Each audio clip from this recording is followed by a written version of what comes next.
Welcome into Rover Sports here, and we are live here on Zoom the network, and I'm here with my good buddy Matthew Herbener. How are you, buddy? Hey, I'm doing great, Spencer. I'm just happy to be here, first time on the show. I'm excited to talk a little sports. Matty Herbs on Rover Sports, and to fill you guys in on Matty Herbs, college friends, just like old Bill Simmons, and we're college friends. We still keep in touch. We talk ball all the time, talk and play ball. One of my good buddies on here. But Matt, you've been a Villanova fan for years. Just talk about your background, talk about your love of Philly sports and the Cats. Well, I grew up in the Lancaster area. My father was a humongous Phillies fan, and that kind of got me into Philly sports. Starting out as a Phillies fan and slowly moved on to the Sixers, and then Villanova basketball as well has become Villanova's my favorite team, favorite sports team out of any team I could say. Sixers are a close second there, but I'm just excited. It's a great time for Villanova basketball right now. It's a great time to be a Nova fan. And, I mean, when you were younger, what made you gravitate towards the Villanova Wildcats? I first started when Kyle Lowry was there, a couple other guys, Mike Nardi, a couple of those guys.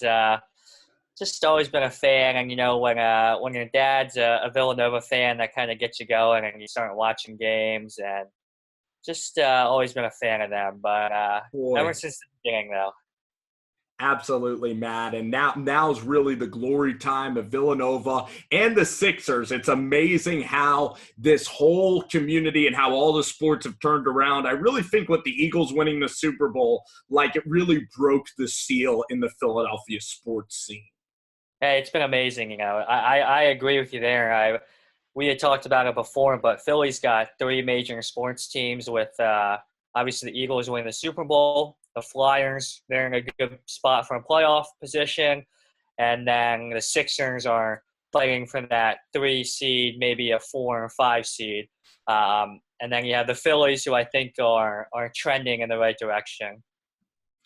I'm going to start asking you some heated questions now. It's not going to be too intense, Matt, for your first go-around, buddy, but first question I'm going to ask you is, who is a more irreplaceable star? Is it Ben Simmons or Carson Wentz? I'll start off with that one. I have to say it's Ben Simmons, because I think Ben Simmons is one of those once-in-a-lifetime type of players that you see. And it's one of those things that I don't think you're going to see another Ben Simmons anytime soon. His ability at 6'10" to do the things he does with the ball, it's just something that I don't think you're going to see again come through the system for a long time. With Wentz, obviously, he's amazing. The things he's done so far in the short career have been great. But I think you can find there's going to be more Carson Wentz, I think, coming through the system, and not through the system, but in the league and in college, who make it to the NFL. I think Ben Simmons is truly one of a kind, unique player that you're not going to see many of those people in your lifetime. So when I look at the Sixers, if you took Embiid out of the picture and you had a healthy Ben, I still think that this is a playoff team, hence by how well they're doing.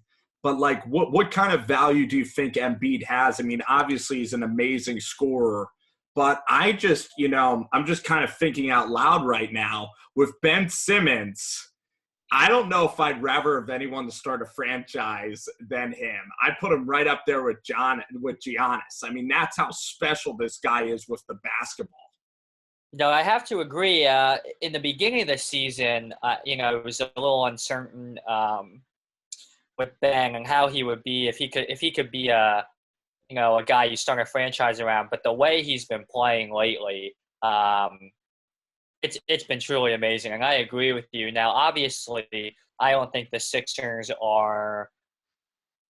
Joel has a huge impact, just the way he affects the game, not only offensively but defensively, and he works the crowd, which helps as well, I think. But You Yeah. know, I think without Joe, it would be tough, but I think they could get through a first round series.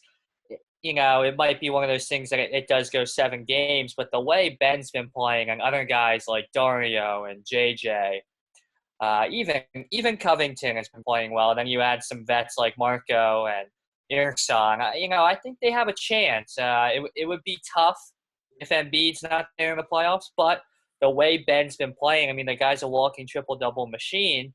Mhm. I think anything's possible with him. Yeah, and I guess the next step in his progression is he's not like a LeBron where he could just get a buck at any time. And that's the thing that concerned us, that was concerning about Ben, was that he just, you lay off of him, he won't shoot. The thing is, he's been making really challenging hook shots. And like, the thing is, his floater game, I don't think there's a guy who's better with his opposite hand. Like literally when he shoots, I didn't even know he was left-handed. That's how crazy he is with his right hand. And I look at the Sixers team and I wanted to ask you, what do you think is the biggest hindrance of this team if they get past Washington, which they're going to be favored to win, they're going against Boston, they're going to go against they're going to go against a Boston Celtics and the 2 seed in the East. For some reason, I forget. Who's the 2 seed, Matt? Right now it's Boston. Boston, and then who else? Well, right now the standings go Toronto, Boston. Oh, yeah. They're going to be playing the Celtics. So what is your biggest fear with that Celtics matchup with this Sixers team? What's your biggest fear on why they could possibly lose in the second round? Well, I think it depends. If assuming Kyrie would be back by then, I think Kyrie is a different animal, and he can take over a game. We've seen it in the playoffs before. The biggest thing that worries me about the Sixers, though, really doesn't have to do with the matchup. It just has to do with the fact that they turn the ball over at an extremely high rate. I think they lead the league in turnovers, and I think come playoff time, that's something that you can't afford to be giving away possessions and giving teams free points. I actually, playing the Celtics, I think they actually match up okay against the Celtics, but anytime, assuming Kyrie would be back by then, that just makes me nervous. Matchup-wise, I don't think it's terrible, but anytime you have to go against Kyrie, that gets me a little nervous. Did the process happen quicker than you expected? I mean, a 10-game winning streak, this team's so much fun to watch. They're making it look easy. Did this happen quickly, and what has been a pleasant surprise for you? Like, what has been better than you have expected this year? It is definitely – I think this year it turned around. I mean, things just came together perfectly this year. Coming into the season, I was thinking – 500, maybe 41-41 would be a very good season for them. And the fact that or a 7. Yes, and I thought that that's what they would max out at. But the fact that we still have with the win today, they're at 46 wins, 46-30, and they have a legitimate chance now to get to 50 wins even without Joe playing for the last couple games here. It's been amazing, and I think the biggest surprise to me has been Dario Saric. I mean, the guy has been a stud. All you heard about in the beginning was Dario's never coming over. We're never going to see Dario. Well, the guy came over, and he's kind of the guy that gets lost in the fray. You don't really talk about him that much with Joel and Ben and Markel. But Dario, the guy's averaging like 16 points a game, 8 rebounds, and he gets 0 calls. I mean, if you're a Sixers fan and you watch the games, I mean, he never gets calls driving to the basket. The guy's been amazing, and I think he's one of the most underrated players that even in the league, I think, because you don't really hear much about him. But a guy averaging 16 and 8, that's pretty impressive.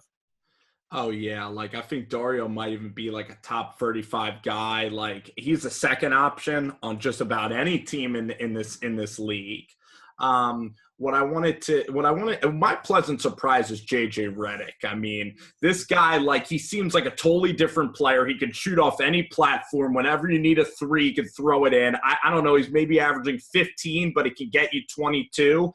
Then Marco Bellinelli. I mean, this guy is 21. Ilyasova pops up. I mean, all these role guys just seem to be firing into the system. But really, maybe it's the defensive effort. And just talk about JJ, and do you think it's the defense of Brett Brown? Because there's still a lot of people that question Brett Brown. And early in the season, we often would talk about Brett Brown and have some concerns. Yeah, I'll admit in the beginning, we had talked about Brett, and I think that sometimes, at least in the beginning of the year, I questioned his late game in strategy coaching, some questionable plays at the end of close games. But he's a type of guy that it's tough to dislike him. He's been here from the beginning. The things that he's had to endure, I don't think many coaches can. I think he's gotten better in his late game situation and coaching. I think rotation wise, he's gotten better handling rotations. Yeah. And just, with JJ, it really is amazing to me. I mean, the guy, again, is going to make the playoffs. He's never missed the playoffs in his career, and he's been on multiple teams. I think that's something that's truly valuable. And like you mentioned, Marco and Ersan, they're going to add some playoff experience, which many of the Sixers don't have. Yeah. So it's exciting. No, it's a great time to be a Sixers fan, and we can't wait to monitor that as well. Matt, do you want to stay positive here, or do you want to go towards maybe a big negative, kind of controversial story? What do you think? Well, if I know you, I think we could be then talking about the Phillies. We could be talking, and I guess we are going to engage now in a Phillies conversation. I'm definitely a casual baseball watcher. I am more of a basketball guy, but you are a huge Phillies guy. And watching these games lately, when the games get started, it's so much fun to track them and make sure that they stay on the right path for as long as they can. Because last year they were just out of it immediately. And I'll just tee this one up to you, man. What are your early impressions of Gabe? Well, first off, I want to say that it's only been 3 games. So, obviously a lot of people are all over this guy already. Let's fire him. People are crazy to say let's fire a guy after 3 games. It's pretty insane. Now, Kapler's getting a lot of heat for the way he handles his bullpen and his pitching. Obviously, in the opening game of the season, he pulled Aaron Nola after throwing 68 pitches. He pulls him in the middle of the 5th inning when he hasn't given up a run yet. And they're just using bullpen pitchers for 1 out, and then he'll switch. And then to another guy, and it just keeps going. I mean, they're using 6 to 7 pitchers every game, and that's something that people are becoming a little irritated with. And also, the way he's handling the lineups, he's moving a lot of guys in and out of the lineup, which with a young team, it can be tough. I think it's tough as a young player not knowing when you're going to play, where you're going to play. Obviously, Kapler is an analytical guy. He's all about statistics. And he's to the extreme of that, and he is just he's definitely not a warm welcome so far from Philly fans, and I don't think it's going to get any easier. I know the Phillies have become a popular team that people are kind of thinking are going to make a jump, but they've got a lot of question marks and a lot of pitching issues that I think this team's going to struggle early on here for a while. Now, you know more about the Phillies relief staff. Is there consistency towards this, 4-inning, relief job or 5-inning relief job? Meaning, like, is he starting off with the same guys in the beginning that can carry more outs? And is he trying to literally get down a system of relievers? like an escape plan, or it's just chaotic No, and there's no rhythmic pattern towards. so far it has unfortunately not been any with him. I mean, he's been pretty inconsistent, and there's no schedule, I guess you could say, or plan of, well, we're gonna have this guy come in the fifth or the sixth, and this guy come in the seventh. It's really, he's basing things on statistics, and he's obviously going right-handers versus right-handers, lefties versus lefties, but sometimes he's going to bring in a lefty to face one guy, and then he brings in somebody else. And I'm kind of I'm into analytics, but I think guys also, if you're a lefty, you got to be able to get right-handers out as well. So this business of having them in for one out is kind of it's a little crazy to me, especially to be doing that in the fifth or sixth inning. I get that if it's late game, but even a hot topic has been, in the last game he called to the bullpen to bring in a lefty reliever, and the lefty was not even warming up yet. And you're going to get a lot of heat for that. What reliever was that? Colby Milner. No, but in the series, like, was this the fifth guy that was getting called? I don't think it was a fifth. I think it was more maybe the third or fourth. But it was like in the same inning, so was it like one after the other, and you could kind of understand, like, it's like bowling balls with this guy? It is. There's not really a method to his madness, unfortunately. You don't really know what he's doing, because he has to be making his decisions based on some analytics that he has. I mean, that's who he is. That's who upper management wanted to hire. But from an outside perspective, we don't have those analytics available to us. So he's making decisions based off statistics that he has available to him. Okay, and also, wasn't the game out of reach yesterday? Yes, the Phillies lost. I think it was 15-2. Yes. So that also is kind of crazy. So my biggest like what I'm excited about, Gabe, is like, you look at that Athletics team, you watch Moneyball probably like I have a ton of times. And the great thing about analytics is, and it was Billy Bean, what he did is he took a crappy A's team that had no payroll and no stars, and they made the playoffs that year. It was like miraculous. So, like, if you're going to trot out like a Boa or a Manuel, pretty much like Charlie Manuel's the complete opposite. Good old Charlie. Yes. Let players play old school, go out and just throw, and I'm just going to sit here, chew gum, and relax and whatnot. And that's what a lot of managers, what you think they are. I think the Phillies this year, I mean, you could look at any prognosticator. They don't have them making the playoffs this year. So what is your expectation level for this Phillies team anyway? And do you think that with Gabe, it's at least exciting because maybe these analytics can like give them an edge somehow? Yeah, last year AJ Hinch won a World Series with the Astros, and AJ Hinch he's an analytical guy.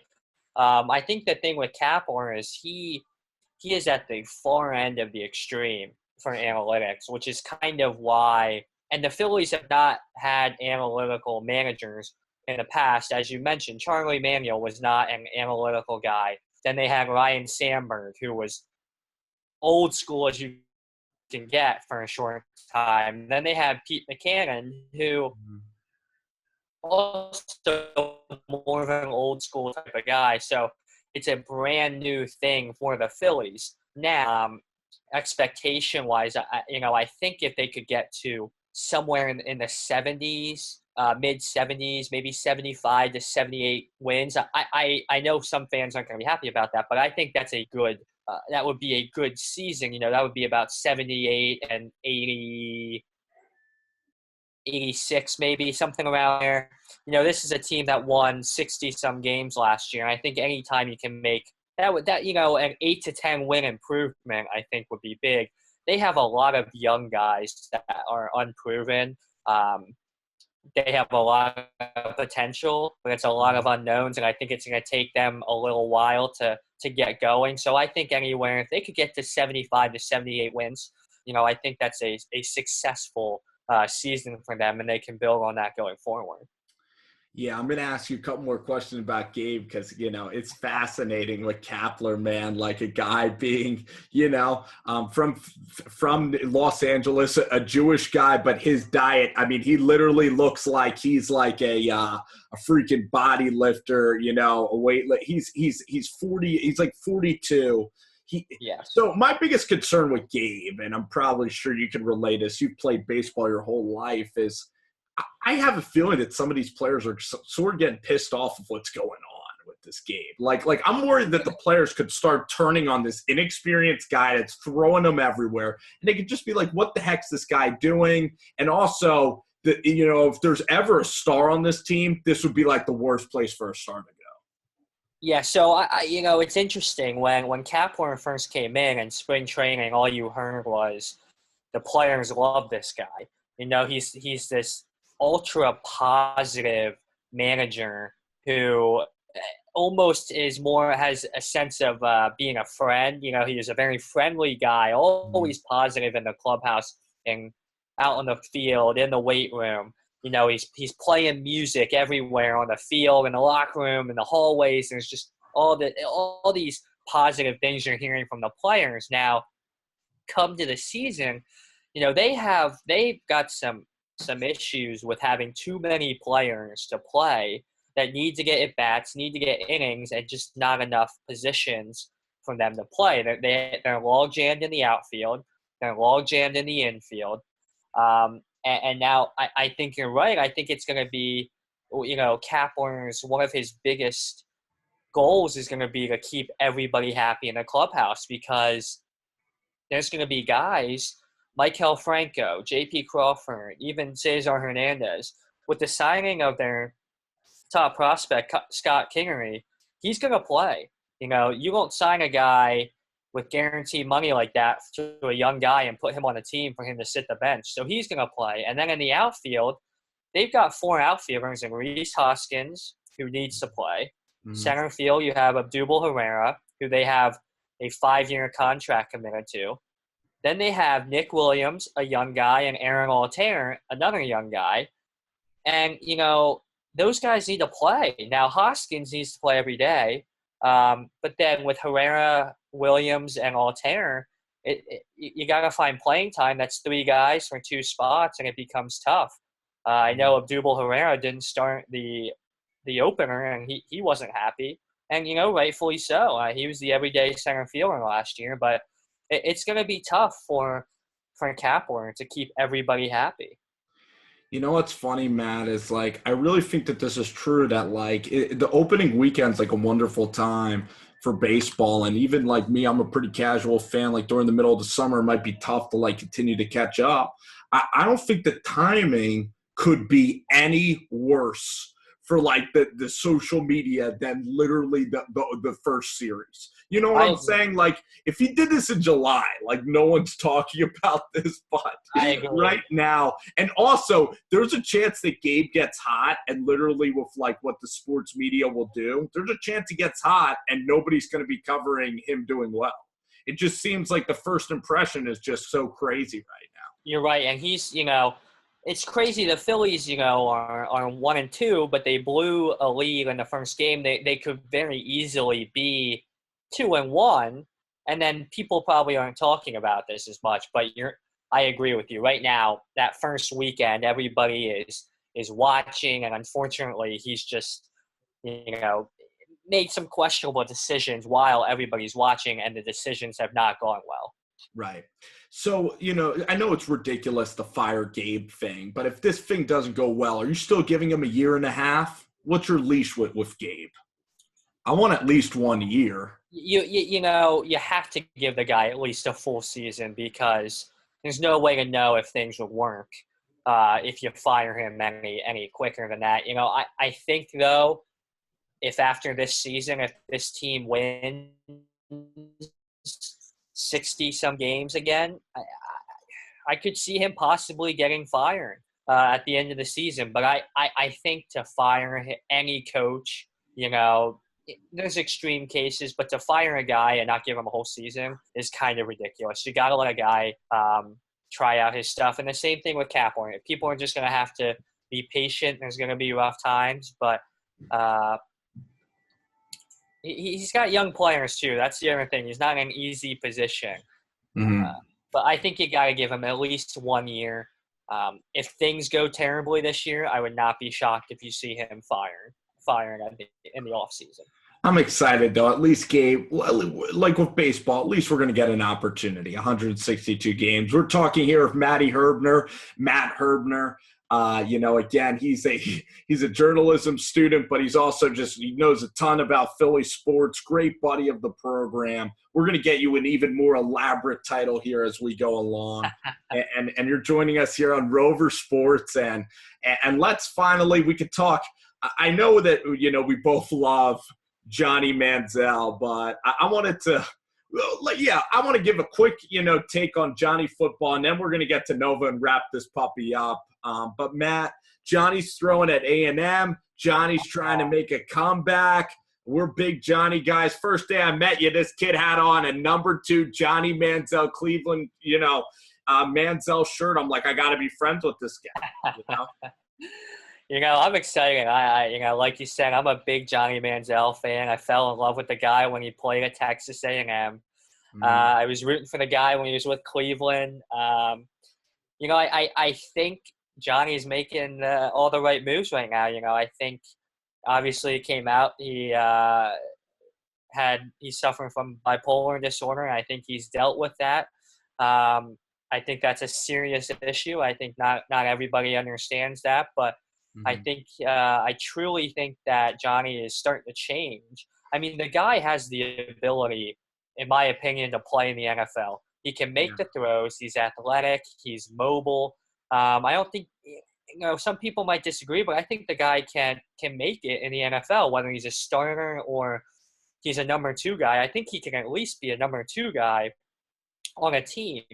But I think the biggest issue with him in the past is it has been off the field issues, and I still think he's taking care of those issues. And but I think Johnny is moving in the right direction. When I look at Johnny, I believe the guy, he is an exciting player. He can make like a 60-yard throw. Like, just watching his workouts, I was blown away by the pop that was coming out of the pop of the football. The guy is a talent. Like at A&M, he was kind of just lobbing it up to Mike Evans, and even George Whitfield said that Johnny now is more power throwing the football. He throws it with more velocity than ever before. The guy just makes plays. Like when there's nothing there, he can hit a 60-yard bomb on you. That's what makes him just so electric to watch. Now, Johnny, I would never bring him in as a backup because there's no point. He is nothing but a lightning rod of distraction. Now, here's the thing about Johnny, maybe you could bring him in for some packages. If you're a small market, I think it's wonderful. You're going to sell a crap ton of shirts. The thing about Manziel that I love is that he's putting things out on the field. I'm tired of these interviews with Johnny. I love that he's going to the, spring training in Austin. If he doesn't get signed, go right to the CFL. Just go right to football field so we can actually talk about you on the field. If I was the Arizona Cardinals, Matt, Carson Palmer retired, just give Johnny a trial. Almost like we're talking about Gabe. Just give him 16 games, and I just really want that closure. If Johnny can't get it done in the 16 games, how Blaine Gabbert and Sam Bradford and all these other dudes just get all these cracks at the apple. I just want Johnny to get that crack, just one more. I agree with you. I think he's definitely worth giving a shot. That type of talent, you got to give a shot. Yeah, for a season, right? Yes, I agree. I agree with you 100% on that. And let's get him to a team with not a lot of risk, right? Not like Green Bay. You know what I'm saying? Yes.